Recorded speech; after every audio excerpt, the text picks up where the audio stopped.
Hi, welcome to ThePapare.com. We're looking back at the week that was on the breakdown, where we have a look at the 4 matches that were played in the Dialog Rugby A Division League this week. Let's see what happened.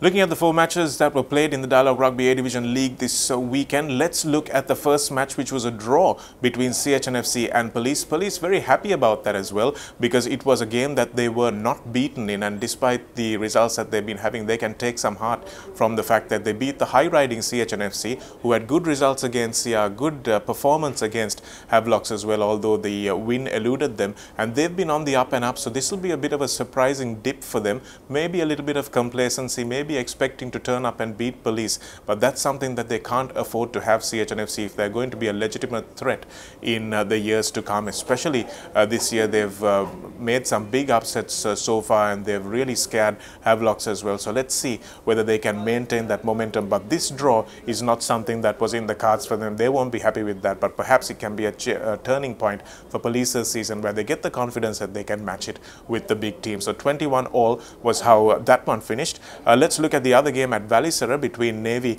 and Air Force. Again, it was not a high-scoring game, but Navy managing to win it fairly comfortably in the end. Air Force will be upset that they didn't manage to get on the score sheet at all, and they've had a decent attack. They scored some good tries against Havies when they played them, but they haven't been able to match that consistency, and that's something that they will be looking for in the upcoming games. But in the end, a comfortable win for Navy, 10 points to nil. They didn't allow their line to be crossed, so they'll be pretty happy with that defensive performances.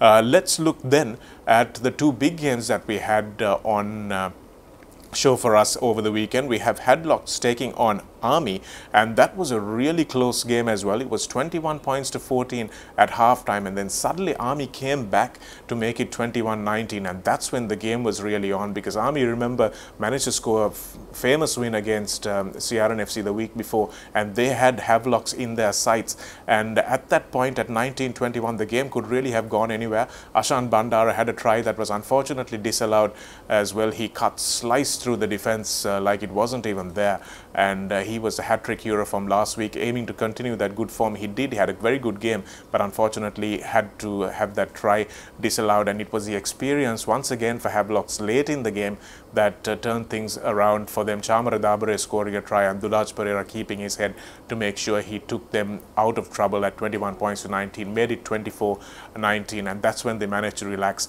and Dabare scored the try that flattered Havelocks on the scoreboard, but a really good performance from Army once again. Their tight head prop once again proving to be a real handful, and he's a man that will put his hand up for Sri Lanka selection if he keeps playing this way. So really good performance once again from Nilufer Ibrahim's Army side, but one step too far to take down Havelocks after their brilliant performance last week against CR.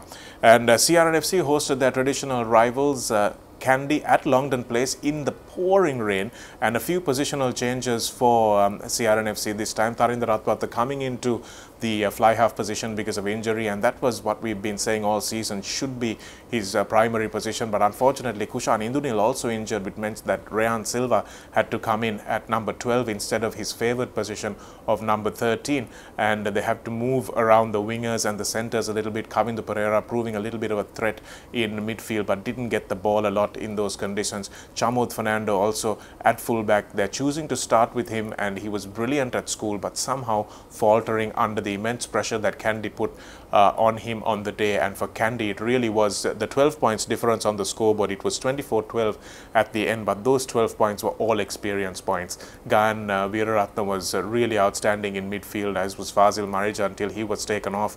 And then you've got the experience of Nigel Ratwata to come in and just kick to the corners, make sure you play the territorial game, and Kandy were really outstanding in that as well. CR had no answers, and for this CR team, they need to be able to score tries. They scored one off a quick tap by Kavindu Pereira, and the second one was a rather fortuitous penalty try that I thought that they got. So they are not really scoring points with creating patterns of play, and that's something that their coaching staff will need to take a good long hard look at.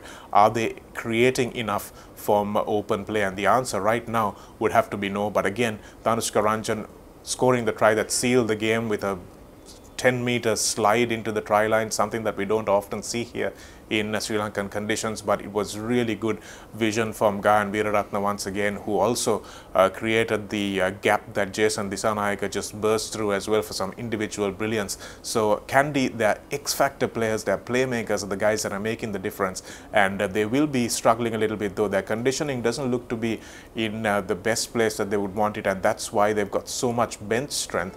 But one thing about bench strength is when you don't use the bench, some of those players can't go the 80 minutes. So that's something that their coaching staff are going to have to think about as well. So those were our results. Let's look at our performers of the week. And for our performance of the week, this week we've picked Ramesh Fernando from Havelocks, who was brilliant in defense and attack as well, created quite a bit, and he's a new boy on the park as well, not a lot of experience, and against an Army team that was really in his face, Ramesh Fernando was the man that we picked. And also another performance that was noteworthy from Police, Sandesh Jayavikrama, the former Peterite fly half and captain, had a good performance this time. He's been wanting a few times last season, but now he's got a little bit more confidence, and he put 11 points on the board for Police against CH, helping them to earn that draw. So those two are performance of the week so far. Looking at our top point scorers and try scorers of the week, we have Thilina Vijayasinghe, who despite not scoring any points against TRN FC, managed to hold on to a wafer-thin 1-point lead at the top of the leaderboard from his fellow Thilina Veerasinghe for Navy. 55 points to 54 is how it is, and the experienced hand Riza Mubarak is in third place, way behind with 42 points. So that's the way things are lining up. The two fullbacks for Navy and Kandy are the top point scorers. Top try scorers, Anuruddha Villavara, unlucky not to have another one against CRNFC. Dhanushka Ranjan had a really crucial score at Longdon Place. He takes his tally up to 6, and Kevin Dixon is going to remain at 5 for a while, still recovering from a dislocated jaw. Looking at the points table, we have Kandy, who are still unbeaten, played 5, won 5. They've got tough games coming up against Navy and Havelocks, so we'll wait and see whether they can remain unbeaten at the end of the first round. Havelocks have lost just that one match, and Navy are moving up into third place, and they've lost just a one match once again. They've played 5 and won 4. That Navy Havelocks match is going to be a crucial game as well. Let's look at the matches coming up next week.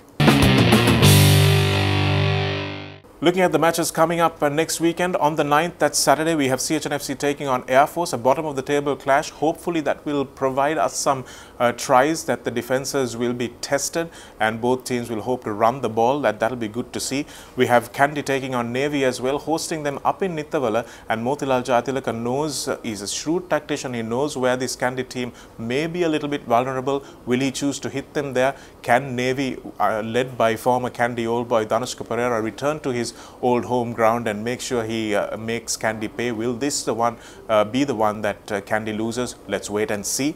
And we also have on the same day CRNFC taking on Havelocks for the Mathis Trophy, and if CR loses that game, that will be their 4th loss in this first round. They cannot afford for that to happen, and they will know that they can take on this Havelocks backline for man, but Havies just have been a little bit more talented so far. They've scored a few nicer tries from first phase and things like that. So CR will have a lot to work on in this upcoming week. And on the 10th, we have Army taking on Police, and look for Army to try and win a bonus point in that game as well. And also on the 10th, we have the Sri Lanka under-19 team taking on Hong Kong under-19s in a bid for Sri Lanka to qualify for the Tier 2 Junior World Cup. It's a home and away tie, so Sri Lanka go to Hong Kong on the 6th and play them on the 16th. So make sure you come out and support your junior Tuskers at the racecourse 3:45 on Sunday.